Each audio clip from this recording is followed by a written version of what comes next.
I want to begin today by saying something that I suspect nobody in your life has said to you clearly, directly, and without qualification since the financial loss occurred. What you lost was real. The years of work that built it were real. The plans you made with it, the future you could see from it, the version of yourself that made it possible, all of that was real. And the loss of it, however it happened, whoever was responsible, whatever the specific circumstances that produced it, is a grief that deserves to be taken as seriously as any other loss I have ever witnessed in my clinical practice. I say this first because financial grief is perhaps the most shame saturated form of living death grief there is.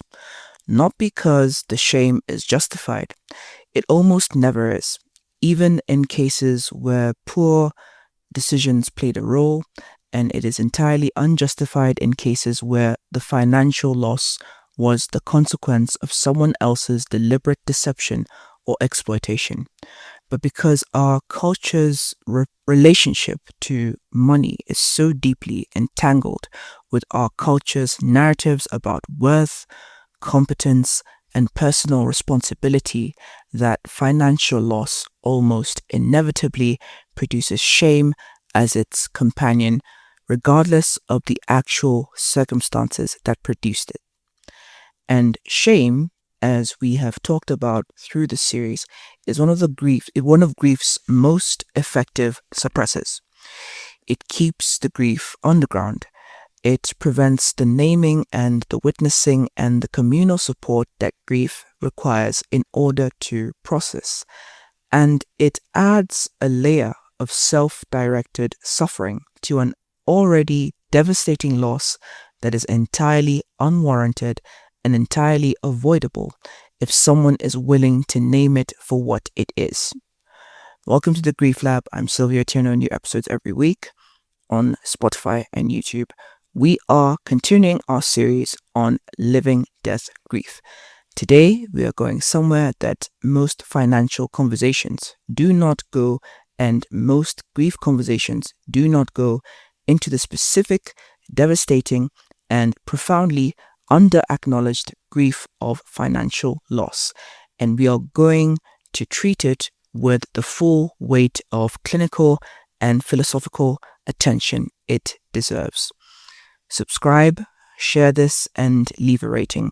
This episode in particular needs to reach people who are carrying financial grief in isolation. The shame is worse when it is private, and sharing this is one way of breaking the isolation. Let me begin by establishing something that I think is foundational and that is rarely articulated in either the financial or the therapeutic conversation. Money is not just money. It was never just money. In the context of human life, particularly in the context of the communities most represented in the podcast's audience, the African and diaspora communities, where resources were not given but built, where financial stability was not inherited but constructed through sustained effort and sustained sacrifice.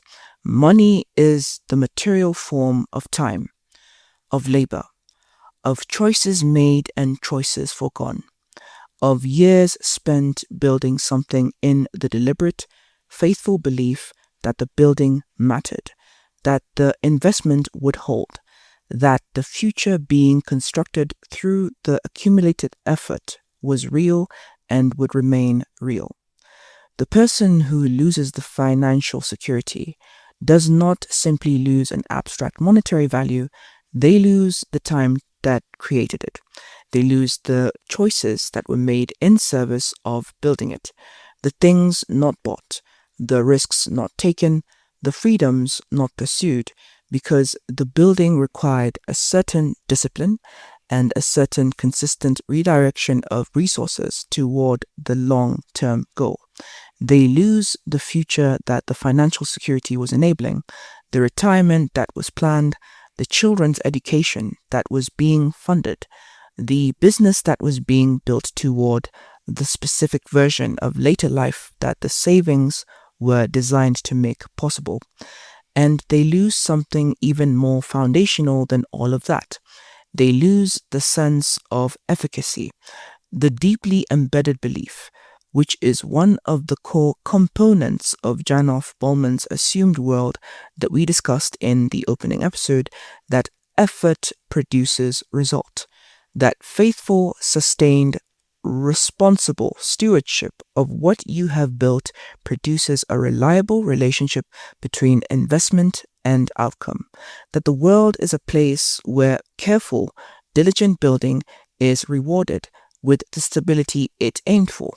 When the stability is taken through fraud, through the failure of an institution that was supposed to protect it, through the systematic exploitation of a trusted advisor or partner, or even through the kind of catastrophic external event that reveals how thin the margin between security and ruin actually was, what is lost is not the money. It is the entire narrative of efficacy. The story that hard work and careful planning produce a reliable future. The assumption that the building was on solid ground. I want to talk about the specific grief of financial betrayal, the loss of financial security through the deliberate action of a trusted person or institution, because I think it carries dimensions that ordinary financial loss does not. Financial betrayal is a double loss. The first loss is the financial loss itself, the savings, the investment, the property, the business, the whatever specific form the financial security took. The second loss is the relationship in which the betrayal occurred. And it is the second loss that frequently produces the more complex and more lasting grief. Because the person who was trusted with the financial security was not simply a financial instrument. They were a person, a partner, an advisor, a family member, an institution with whom a relationship existed. A relationship that involved, by definition, the extension of trust, the willingness to be vulnerable, the choice to allow someone inside the boundary of your financial life, which is always also a choice to allow them inside the boundary of your future. And when that trust is revealed to have been misplaced, when the person or institution that held your financial vulnerability used it against you, the grief is not simply for the money. It is for the relationship, for the trust, for the version of reality in which that person was who you believed them to be. In my clinical experience, the grief that is hardest to process in cases of financial betrayal is almost never the purely financial grief. It is the relational grief, the grief of the person who discovers that the financial advisor was stealing not out of desperation, but out of greed, that the business partner was systematically skimming the accounts for years, that the family member who was managing the estate had been using it as a personal fund. The grief that is hardest to process is the grief of recognizing that someone who you trusted, who had access to your vulnerability, chose to exploit that access rather than honor it. This is the point at which financial grief and betrayal grief merge completely, and it is why treating them as separate categories, addressing the financial dimension without addressing the relational and assumptive world dimensions, leaves people only partially helped. I want to speak about shame specifically because I think it is one of the most important clinical dimensions of financial grief and one of the least addressed. Shame, as the researcher Brené Brown has documented extensively, is the intensely painful feeling or experience of believing that we are flawed and therefore unworthy of love and belonging. Not guilt, which is the feeling that we did something wrong. Shame, which is the feeling that we are wrong, that the failure reveals something essential and damaging about who we are rather than simply describing something that happened to us. Financial loss, particularly financial loss through fraud or manipulation, almost universally produces shame for a specific and cruel reason. The culture's narrative about financial security is deeply individual. It locates financial stability in the person's own competence, judgment, and responsible management. And it locates financial failure by extension in the person's incompetence, poor judgment, or irresponsibility. Even when the financial failure was entirely the consequence of someone else's deliberate deception, even when any reasonable trusting person in the same position would have made the same decisions. The person who was defrauded by their financial advisor is not ashamed of the advisor's greed. They are ashamed of their own trust, of being fooled, of having extended their vulnerability to someone who used it against them. And as if the appropriate response to living in a world with other people is to never extend trust, as if the failure to maintain impenetrable vigilance against the malice of others is a character flaw rather than simply the natural and healthy condition of a person living in community. This shame needs to be addressed directly and explicitly in the grief work, not managed away. Shame cannot be managed away any more than grief can, but challenged, named, located accurately. The shame belongs not with the person who trusted, but with the person who betrayed the trust. The person who was defrauded did not fail. The person who defrauded failed morally, ethically, and in every sense that actually matters. And the work of grief therapy in the context of financial betrayal always includes the work of relocating the shame to where it actually belongs. Let me speak about practical grief, the grief that is compounded by having to continue to navigate the very practical, very ongoing consequences of the financial loss, even while in the acute stage of grief processing. This is a dimension of financial grief that is unique among living death griefs and that I think deserves a specific clinical attention.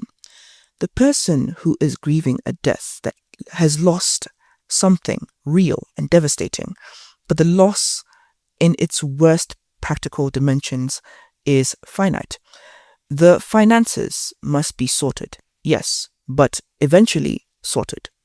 The person who is grieving a financial ruin through betrayal is often simultaneously grieving and managing the practical fallout of the loss, the legal proceedings, the creditors, the restructured living arrangements, the conversations with children about why things are different now, the humiliation of material circumstances that have visibly changed, the need to continue to function in the practical fallout of the financial loss while simultaneously processing the grief of what produced it is an enormous additional burden. It is the equivalent of being asked to sort through a deceased person's estate while simultaneously processing the acute grief of the bereavement. It is too much, and yet it is often unavoidable. And the clinical work needs to be acknowledged that to create a space where both the practical navigation and the grief are held simultaneously without the practical urgency being allowed to permanently subordinate the grief processing. Let me close with something I want to say to the listener who is carrying financial grief right now, who is sitting in the distance between where the financial plan was supposed to be and where it actually is, who is carrying the shame of that distance and the grief of what was lost, and the exhaustion of having to keep functioning in the practical fallout. The future you built was real. The work that went into it was real. The planning and the sacrifice and the disciplined investment of years of effort and income, all of that was real. and the loss of it is a real loss. It deserves to be grieved, not managed, not briskly recovered from, not put behind you as quickly as possible so that the work of rebuilding can begin. Grieved fully, honestly, with the same witness and the same unhurried presence that any real loss deserves. You did not fail. You trusted. Those are not the same thing. This has been the Grief Lab. I'm Sylvia Turner. Every week on Spotify and YouTube, share this with someone who is carrying a financial grief and the shame of silence. The shame is worst when it is private, and this conversation is one way of breaking it open.